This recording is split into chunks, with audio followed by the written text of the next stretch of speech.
Dulu maksud Nabi, maksud Allah, jangan senang kalau tidak berjihad bersama Nabi. Karena sebenarnya yang ikut bersama Nabi lah yang sedang membuka pintu surga. Yang tidak ikut, maka mereka sedang menyiapkan diri mereka dalam neraka. Nah, hari ini, konsep ini berlaku. Walaupun bukan dalam perang, maka jangan sampai kita senang ketika kita meninggalkan jihad, iaitu menunjukkan ketaatan kita kepada Allah Subhanahu Wa Taala. Angkat enggak sempat pun memohon izin pada keluarganya, dan itu karena syaitan berhasil membuat dia hidup di atas dunia dengan terlalu jauh menikmati dunia, sehingga lupa menyiapkan bekal. Ketok mik, 2 kali ketok berarti 3 juta. Belum bicara, sekali bicara itu terbang ke Jakarta, bicara 10 juta, 15 juta sekali teken.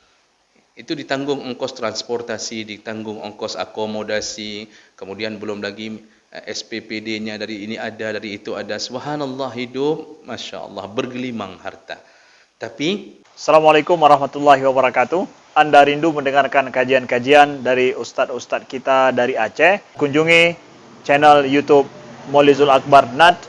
Subscribe, like, share, komen.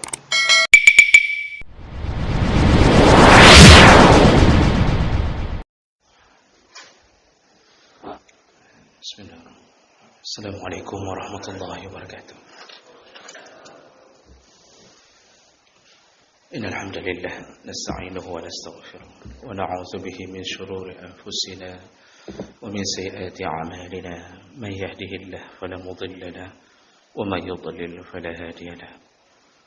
Asyhadu an la ilaha illallah wahdahu la syarika lahu wa asyhadu anna Muhammadan 'abduhu wa rasuluhul karim. اللهم صل وسلم على نبينا المصطفى محمد وعلى آله وأصحابه أجمعين. أما بعد، رب اشرح لي صدري ويسر لي أمري واحلل عقدة من لساني يفقهوا قولي. Segala puji bagi Allah, kemudian salawat dan salam pada Rasulullah, pada keluarga dan seluruh sahabat-sahabatnya. Bapak Ibu jamaah salat subuh yang Allah muliakan, pada subuh hari ini kita akan membahas tentang kesenangan yang tidak baik.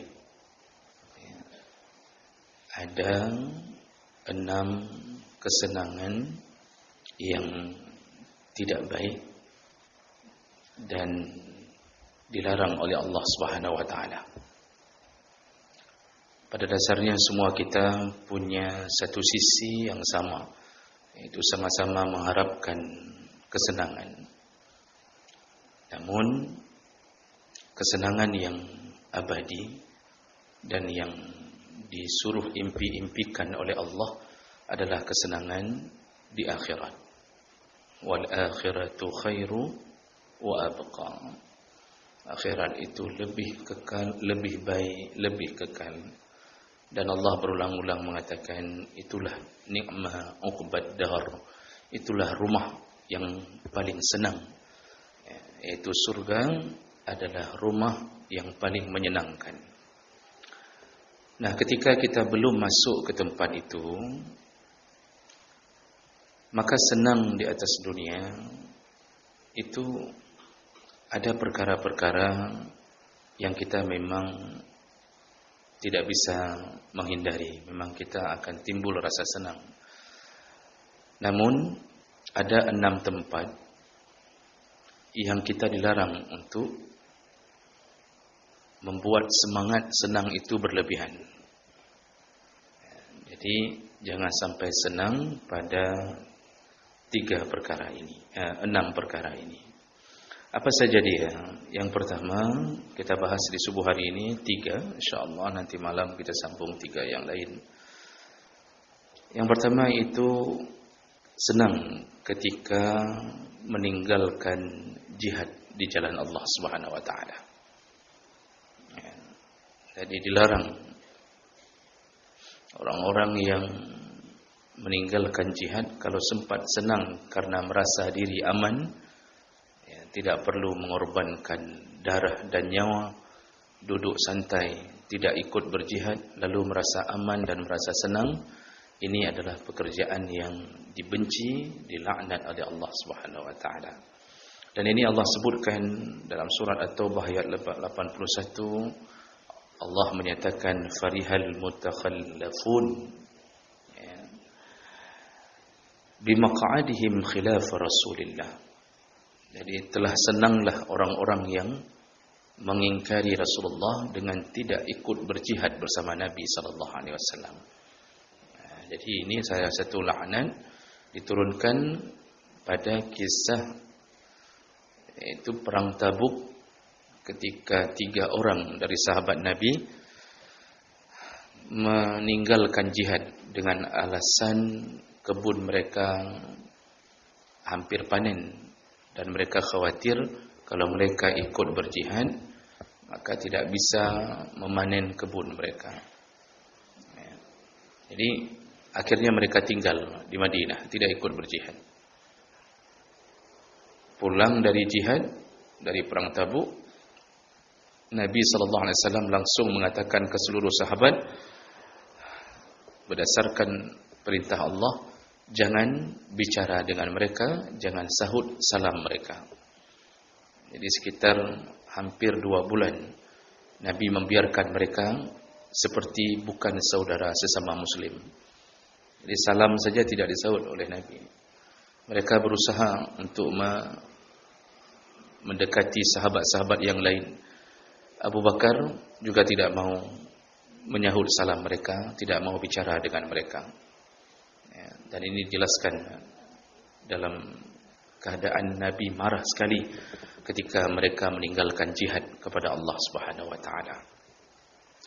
Ini salah satu simbolnya di sini, cerita ini. Namun ada kaidah yang menyatakan bahwa al-ibrah bi'umumil lafzi la bi khususis sabab. Sebuah ungkapan dalam Al-Quran atau hadis itu tidak berlaku pada sebab yang khusus. Jadi sebabnya khusus, tapi tidak hanya berlaku pada sebab khusus itu, tapi berlaku pada umum. Jadi Allah angkat cerita ini dalam Al-Quran, berlaku umum. Hari ini mungkin kita tidak meninggalkan jihad di jalan Allah karena perang itu semakin kacau.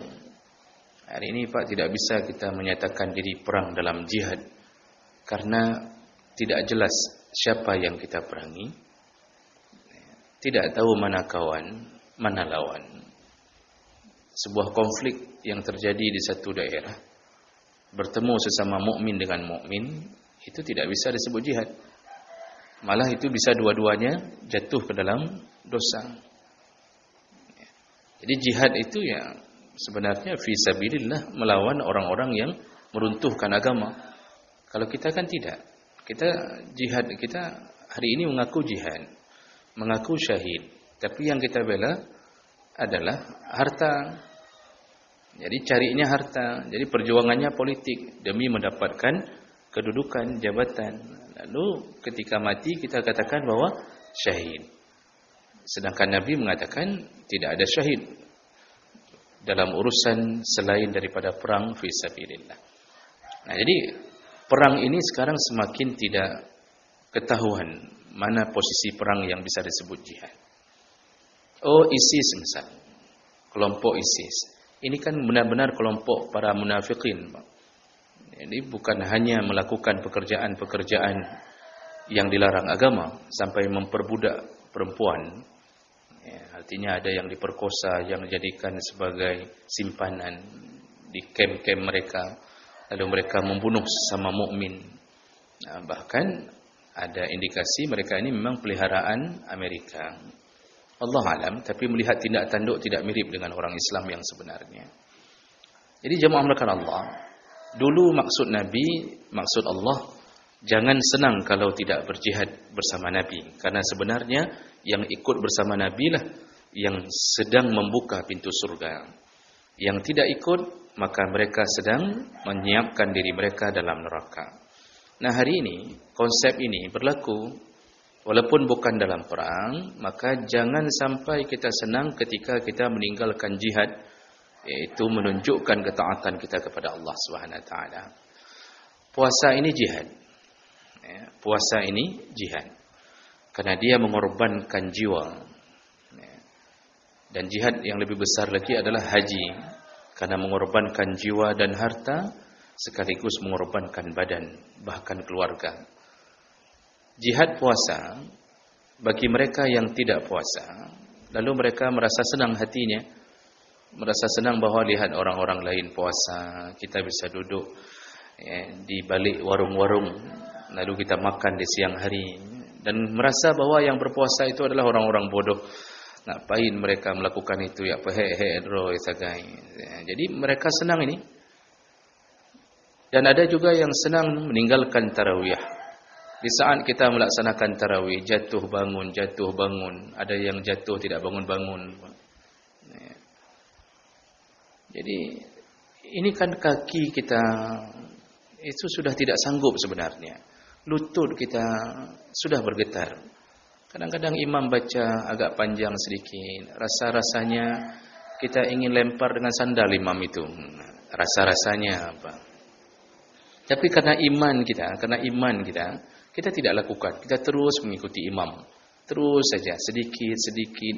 Dari jam 8 kita mulai sampai jam setengah 10, jam 10. Terus saja kita berjuang. Jadi waktu kita naik dari 2 rakaat, naik lagi ke rakaat yang lain, terasanya berat sekali.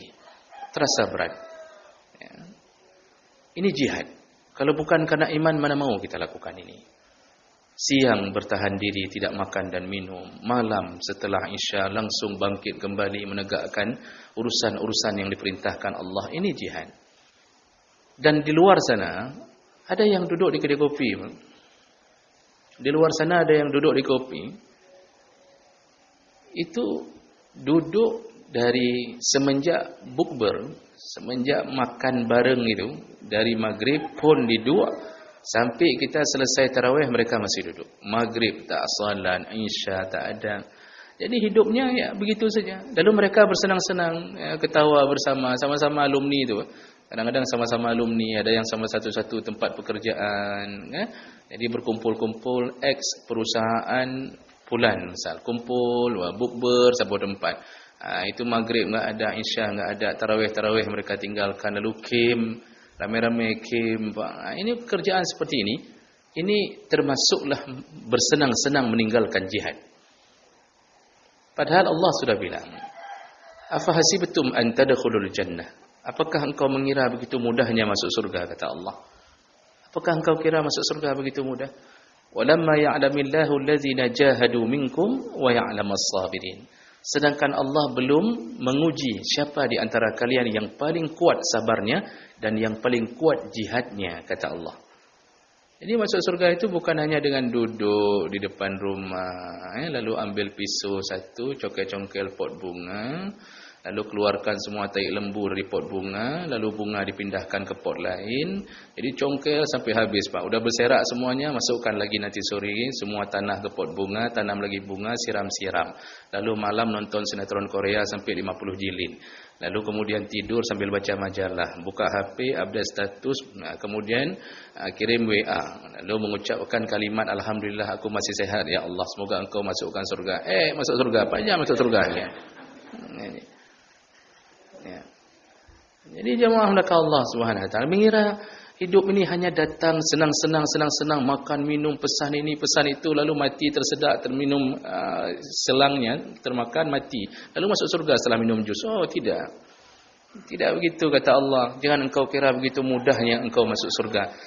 Sampai aku mengetahui siapa di antara engkau yang paling kuat jihad dan paling kuat sabarmu. Sabar dalam menahan maksiat, sabar dalam memanage nikmat Allah, menampakkan kembali rasa syukur di atas nikmat, dan sabar ketika ditimpa musibah. Makanya orang yang paling cepat langkah kakinya menuju surga, yang paling banyak diberi Allah ujian. Paling banyak. Tapi dia tetap tabah di balik ujian itu. Tetap tabah. Dia terima takdir Allah Subhanahu wa taala. Jadi Ini perlu sesuatu yang membuat hati kita bersemangat untuk berjihad. Jangan pernah su'zan kepada Allah seakan-akan Allah memberi kita beban ini. Disuruh puasa siang, disuruh tarawih malam, disuruh salat tahajud qiyamul lail, disuruh i'tikaf sampai mata kita bengkak. Jangan su'zan ke Allah seakan-akan Allah ingin membuat kita susah. Tidak. Allah ingin membuat kita bahagia, tapi nanti bersabarlah. Kadang-kadang orang su'zannya kepada Allah membuat dia tidak terima apa yang telah ditakdirkan Allah.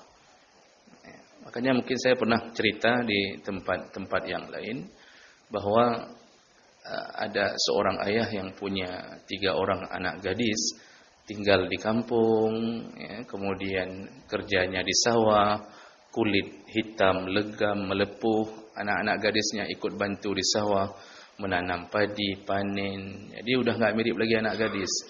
Udah mirip anak buaya, Pak. Dia kan kulitnya sudah seperti buaya begitu kan. Padahal anak gadisnya manis-manis. Tapi karena kerja di bawah terik matahari dengan mesin penggiling padi, kemudian Masya Allah terus kerja keras. Lalu dia mulai berfikir, kenapa nasibnya begitu? Dan dia mulai memikirkan jauh ke depan, sepertinya kehidupan mereka akan terus begitu ditentukan Allah.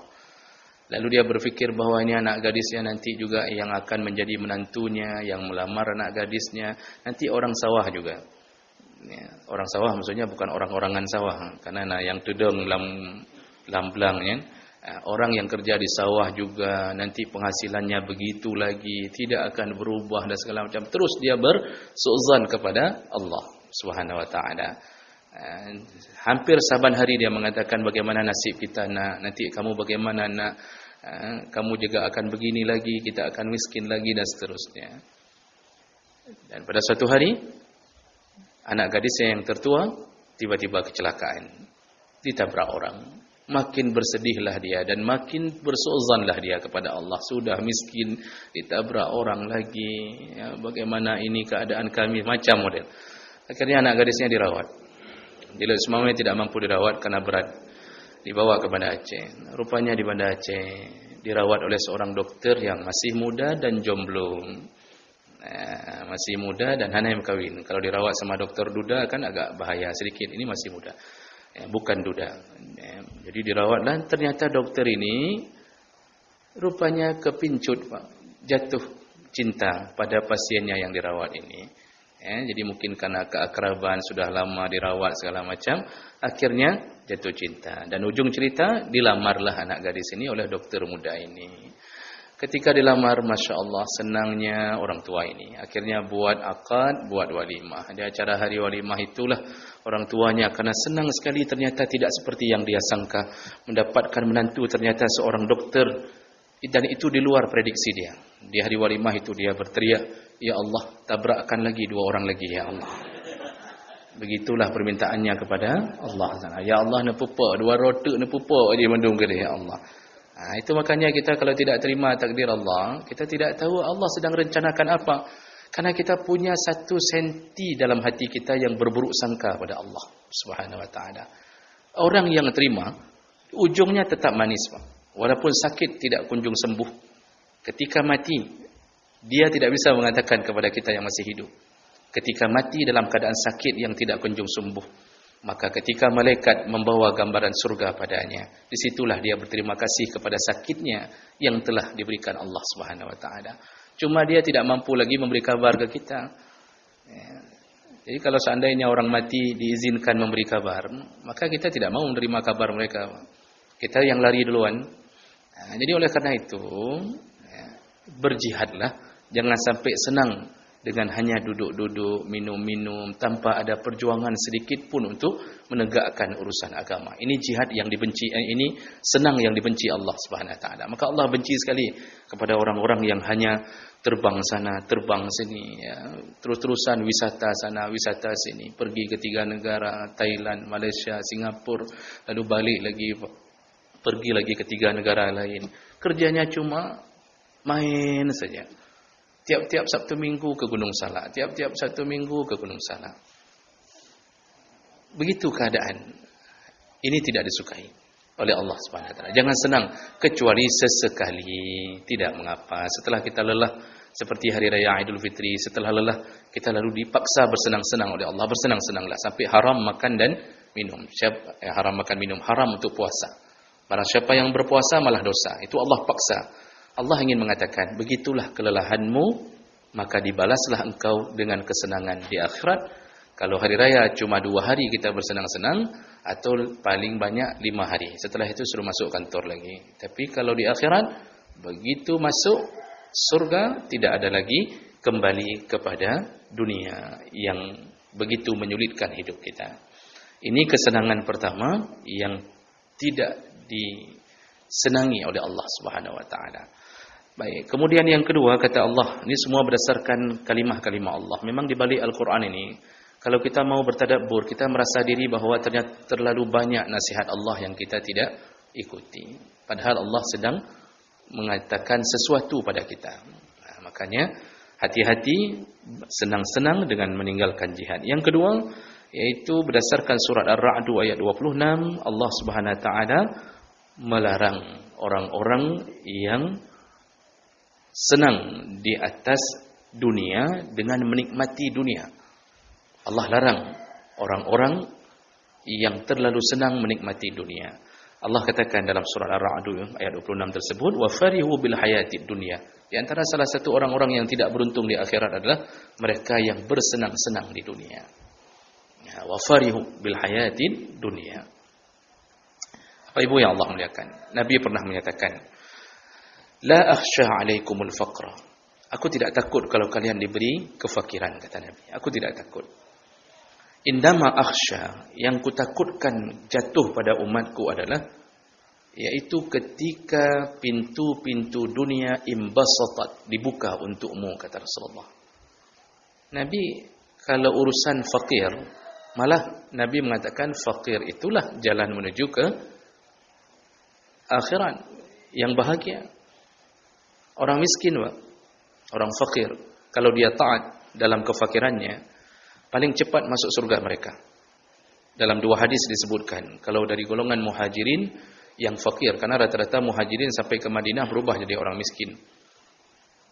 500 tahun kata Nabi, 500 tahun sebelum orang kaya masuk surga, mereka sudah duluan berfoya-foya dalam surga.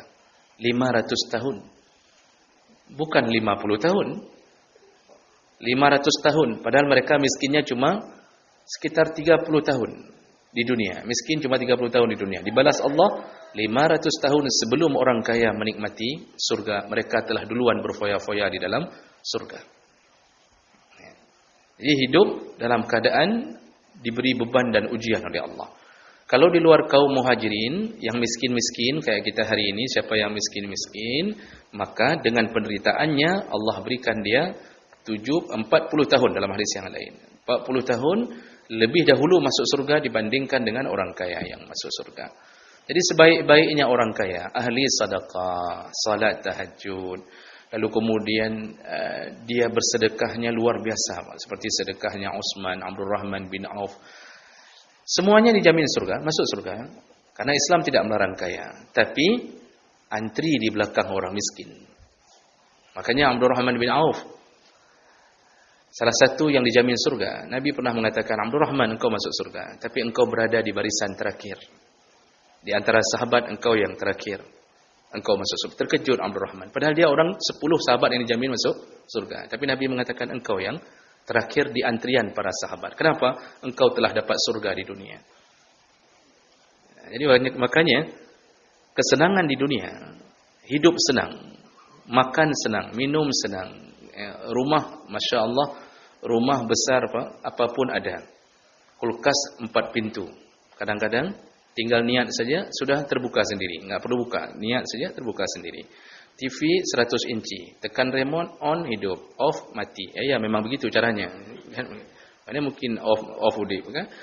Jadi duduk saja di atas kursi sofa, Pak. Duduk di atas kursi sofa, itu speaker besar-besar di samping TV, Pak. Masya Allah, macam model. Dia pakai smart TV, bisa nonton macam model.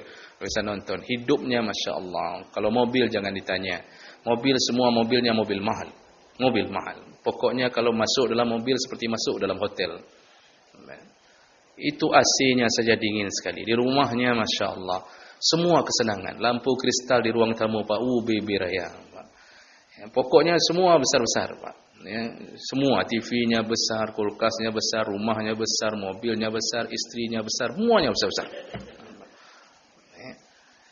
Jadi hal-hal begini senang sekali hidup. Memang turunan orang kaya Pak. Turunan orang kaya. Tapi ketika engkau bersenang-senang di atas kenikmatan itu tanpa bersyukur pada Allah, lepaslah kesenangan itu di akhirat. Allah akan berikan kesenangan hanya di dunia. Makanya Allah kecam, alhaakumut takasur. Celakalah bagi mereka yang menghitung-hitung hartanya. Hatta zurtumul maqabir. Sampai dia mengunjungi kuburannya. Sampai mati. Hidup bergelimang harta, tidak ingat kepada Allah Subhanahu wa ta'ala. Orang-orang yang menikmati dunia terlalu jauh, jadi tenggelam dalam urusan dunia. Itu nggak sempat mikirkan kehidupan akhirat. Memang kadang-kadang kita lihat titel, Masya Allah, Pak. Titel S1 ada, LC, kemudian S2 MA. Baik, dah pegah kurung lagi, dah pegah kurung relay. Kan? Kemudian masuk lagi, ambil lagi S3, doktor, ambil lagi jadi guru besar, masuk lagi ke profesor, Pak. Hidup sekali beri seminar, itu kalau sudah profesor itu sekali beri seminar saja, ketok mic aja 1,5 juta Pak. Ketok mic, 2 kali ketok berarti 3 juta. Belum bicara. Sekali bicara, itu terbang ke Jakarta, bicara 10 juta, 15 juta sekali teken. Itu ditanggung ongkos transportasi, ditanggung ongkos akomodasi, kemudian belum lagi SPPD-nya dari ini ada, dari itu ada. Subhanallah, hidup, Masya Allah, bergelimang harta. Tapi duhur tidak sempat, belum habis seminar. Asar terbang lagi dari Jakarta, terbang lagi ke sana, terbang lagi ke sini Pak. Maghrib entah di mana, jamak pun tidak faham. Memang hebat titelnya, tapi dunia tidak bisa. Disuruh baca Al-Fatihah, itu pun tidak fasih. Disuruh baca Qul ya ayyuhal kafirun, enggak sampai-sampai ke ujungnya Pak. Tumbut, enggak tahu mana ujung, mana awal. Nyan profesor. Nyan contoh. Subhanallah, Bapak Ibu yang Allah muliakan, begitu senangnya dunia, tapi dia lupakan akhirat. Allah mengatakan, hati-hati, celakalah mereka yang tenggelam dalam dunia.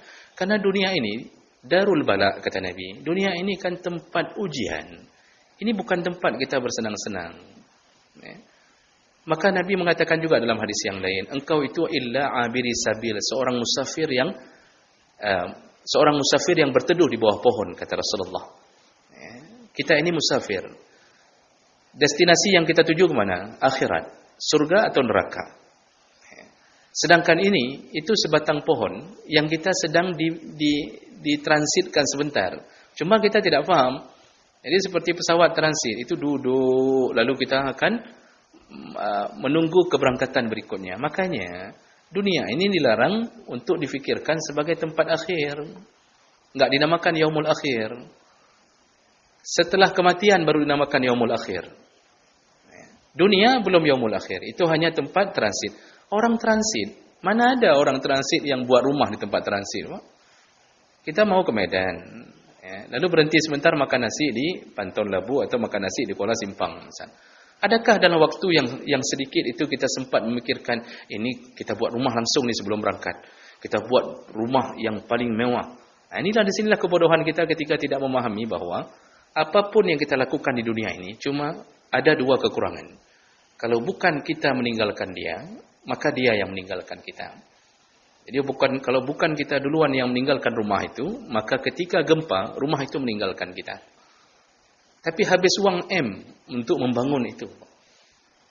Jadi kemewahan dunia membuat kita lupa bahwa kita akan berangkat kembali. Kapan berangkat kembali? Ketika sakaratul maut datang di hadapan mata. Disitulah berangkat. Makanya ada orang berangkat nggak sempat pun memohon izin pada keluarganya. Dan itu karena syaitan berhasil membuat dia hidup di atas dunia dengan terlalu jauh menikmati dunia. Sehingga lupa menyiapkan bekal. Bukankah Allah sudah mengatakan, وَتَزَوَّدُوا فَإِنَّ خَيْرَ الزَّادِ التَّقْوَى. Berbekallah. Sebaik-baiknya bekal adalah takwa. Jadi Allah suruh bawa bekal nih. Kamu belum sampai. Bawalah bekal. Siapkan kehidupan untuk yang lebih baik. Kita pulang dari Medan, Pak, suruh bawa bekal. suruh bawa pergi ke Ambon supaya isteri senang, suruh bawa adik ke anak kalau pulang dari bandar supaya anak-anak senang, kan boleh rasa ubi, boleh rasa tepung. Yang penting ada sesuatu, begitu sampai semuanya senang. Ini enggak, bekal enggak ada, begitu sampai ke rumah jangankan pergi ke Ambon, Kak Zulaikha pun tak dibawa. Ya. Jadi hal-hal begini orang lupa, Bapak Ibu yang Allah muliakan. Maka jangan terlalu senang di atas dunia. Berhati-hatilah kalau kita enggak pernah sakit. Berhati-hatilah kalau kita tidak pernah diberi ujian. Mungkin Allah sudah enggak suka lagi sama kita. Karena orang yang disayangi Allah, apapun yang dia lakukan, sedikit kesalahan, Allah tegur dia. Allah tegur dia. Baru saja bersenang-senang, lupa salat duhur. Begitu sorenya, langsung ditegur Allah. Apakah jatuh ke dalam parit, atau kemudian ketika kita menggoreng ikan, minyak gorengan ikan jatuh ke atas kita, atau kepijak tai ayam. Itu semua adalah bahagian-bahagian teguran Allah. Jadi begitu terpijak tai ayam, kita kan harus teringat, pesalah lung. Pekan roh megila nyo. Ya, kenapa terpijak tai ayam? Ayam saja enggak pernah pijak tai kita. Kenapa kita pijak tai dia? Ini apa salah kita? Ya, kenapa terpijak paku? Apa salah kita? Itu orang yang masih disayang Allah Subhanahu wa taala. Ya. Baik. Jadi kemudian yang terakhir untuk subuh hari ini. Yang terakhir adalah yang Allah tidak suka orang-orang yang senang dengan harta kekayaan yang dia miliki. Ini ketika Allah menegur Qarun dalam surat Al-Qasas ayat 76, Allah mengatakan, La tafrah, innallaha la yuhibbul farihin. Qarun, jangan engkau senang. Karena Allah tidak suka dengan orang yang terlalu senang dengan hartanya. Qarun ini kan salah satu pengikut Nabi Musa. Beliau ini pertama saleh. Ya, bahkan ada riwayat mengatakan masih punya hubungan saudara dengan Musa. Namun ketika Musa dianggap oleh Qarun kurang punya kekuatan menghadapi Firaun, maka dia bersikap menjilat. Dia menjilat Firaun. Lalu akhirnya dia bergabung dengan partai Firaun. Ya, dia gabung, mulailah dia menggunakan hartanya untuk kesenangan Firaun. Dan ini dia dibantu oleh Firaun untuk memperkaya diri. Sampai Allah mengatakan kekayaan Qarun itu, kunci gudangnya saja, itu harus diangkat oleh ulu quwwah, oleh orang-orang yang punya kekuatan. Jadi orang paling besar-besar itu harus mengangkat kunci Qarun beberapa orang untuk menggotong kuncinya. Bukan karena besarnya kunci, tapi karena banyaknya kunci gudangnya. Ketika kami mengunjungi Danau Qarun, kami waktu di Mesir itu tidak bisa pulang karena keadaan pada waktu itu tidaklah punya uang untuk tiket. Jadi 4 tahun nggak pernah pulang. Jadi kami apa kerja kami Pak? Menghiasi liburan kuliah. Ya mengunjungi Fir'aun, mengunjungi Qarun, silaturahim dengan Qarun Pak. Kami pergi ke tempat Fir'aun. Kami sudah tempat istri Fir'aun mandi, tapi nggak ada lagi istrinya maksudnya. Bekasan tempat istri Fir'aun mandi, Cleopatra dan seterusnya. Kami ke kuburan Fir'aun. Pokoknya yang berbau-bau ada dalam Al-Quran kami kunjungi. Salah satunya kami ke Bukit Tursina, kemudian ke Danau Qarun. Danau Qarun atau Buhaira Qarun. Di kota Fayyum. Jadi ketika kami datang, kota Fayyum ini diyakini sebagai tempat tenggelamnya harta Qarun. Dan ternyata saya coba baca di Google, benarkah Fayyum sebagai tempat kota Qarun? Ternyata para ilmuwan pernah melakukan penelitian tahun 19 sekian. Dan mendapatkan bahwa kota Qarun ini pernah retak berat, Pak. Jadi setelah diteliti tanahnya, bekas pernah terjadi gempa paling besar sehingga menenggelamkan.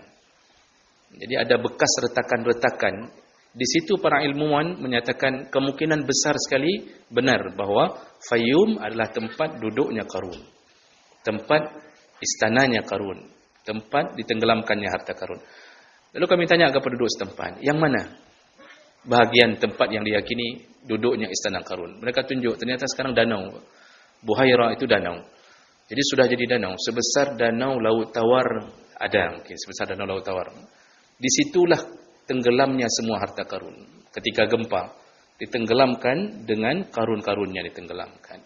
Jadi kalau benar itu, maka begitu luasnya gudang-gudang Qarun menyimpan hartanya. Dan dia selalu mengatakan kepada siapapun bahwa dia dapatkan itu dengan kepintarannya, dengan ilmunya. Jadi kesombongan. Dan yang paling dibenci Allah dia dengan kekayaannya, Dia menyombongkan diri, lalu dia membantu para musuh-musuh Allah yang menyerang dan memusuhi Nabi Musa alaihissalam. Makanya orang-orang kaya itu yang membantu musuh-musuh Allah, bukan hanya musuh itu saja yang dihancurkan Allah. Yang memberi sokongan, yang mendanai, sponsor, itu sama semuanya. Sama Pak, dosanya sama.